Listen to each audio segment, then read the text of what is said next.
যেহেতু আপনি বিশ্বাস করেন ঈশ্বর একজন, যেহেতু আপনি বিশ্বাস করেন যে নবী মুহাম্মদ সাল্লাল্লাহু আলাইহি ওয়াসাল্লাম ঈশ্বরের দূত, তাহলে কি আপনি ইসলাম গ্রহণ করতে চান? হ্যাঁ।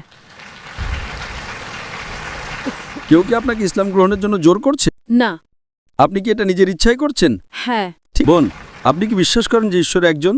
হ্যাঁ। আপনি কি বিশ্বাস করেন যে নবী মুহাম্মদ ঈশ্বরের একজন দূত? হ্যাঁ, আমি বিশ্বাস করি। তাহলে তো আপনি একজন মুসলিম। মাশাআল্লাহ। ভাইরে ভাই, একজন মহিলা ডক্টর জাকির নায়েককে প্রশ্ন করতে এসে প্রশ্নের উত্তর পেয়ে সে মহিলাটি ইসলাম ধর্ম গ্রহণ করলো। মাশাআল্লাহ। তো চলুন মহিলাটি ডক্টর জাকির নায়েককে কি প্রশ্ন করেছেন আজকের ভিডিওটিতে আমরা সম্পূর্ণ দেখে আসি। আমার নাম ডিন্ডা এবং আমি একজন নিরাপত্তা কর্মী। আমার প্রশ্ন, যেমনটা আমাদের খ্রিশ্চান শেখানো হয়, ট্রিনিটি হলো তিনজন, পিতা ঈশ্বর, পুত্র ঈশ্বর এবং পবিত্র আত্মা। আমি যা জিজ্ঞাসা করতে চাই তা হলো যে ইসলামী পবিত্র আত্মাকে। বোন একটি ভালো প্রশ্ন করেছেন। তিনি বলছেন যে খ্রিস্টান ধর্মে তারা ট্রিনিটিতে বিশ্বাস করেন। তিনি জানতে চান ইসলামে পবিত্র আত্মা কি।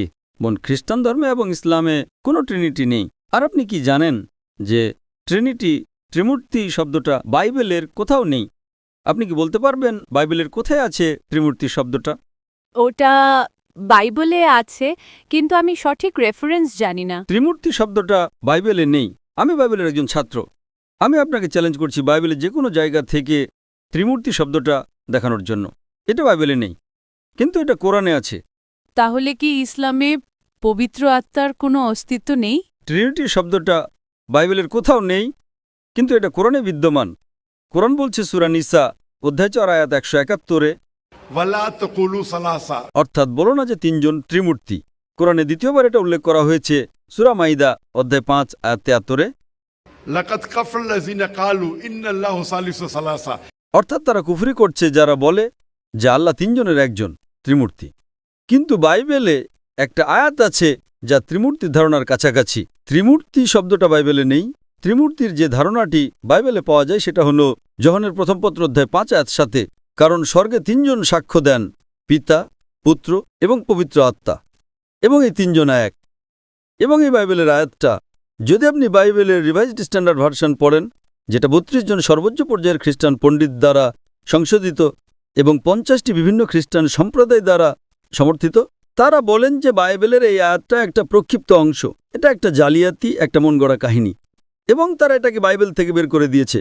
সুতরাং সবচেয়ে কাছের আয়াতটা, ত্রিমূর্তি শব্দটা বাইবেলের কোথাও নেই। তবে যে আয়াতটা ত্রিমূর্তির ধারণার সবচেয়ে কাছাকাছি সেটা হচ্ছে যোহানের প্রথম পত্র অধ্যায় 5 আয়াত 7-এ।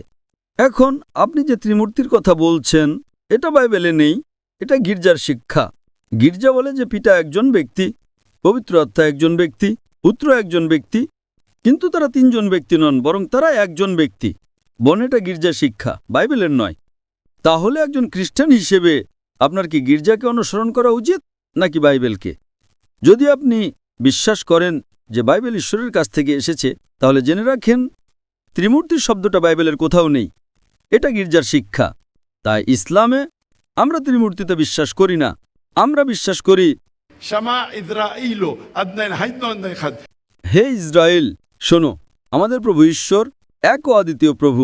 তাহলে আমরা যীশু খ্রিস্ট, তার উপর শান্তি বর্ষিত হোক, যা শিখিয়েছেন তাতে বিশ্বাস করি।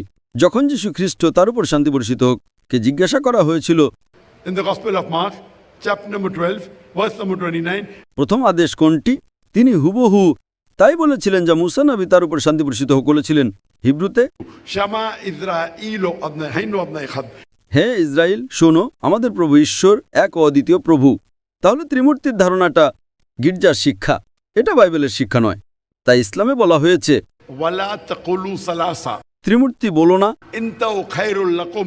বিরত থাকো, থামো, এটাই তোমাদের জন্য উত্তম। ত্রিমূর্তি শব্দটা বাইবেলে নেই, ঈশ্বর কেবল একজনই।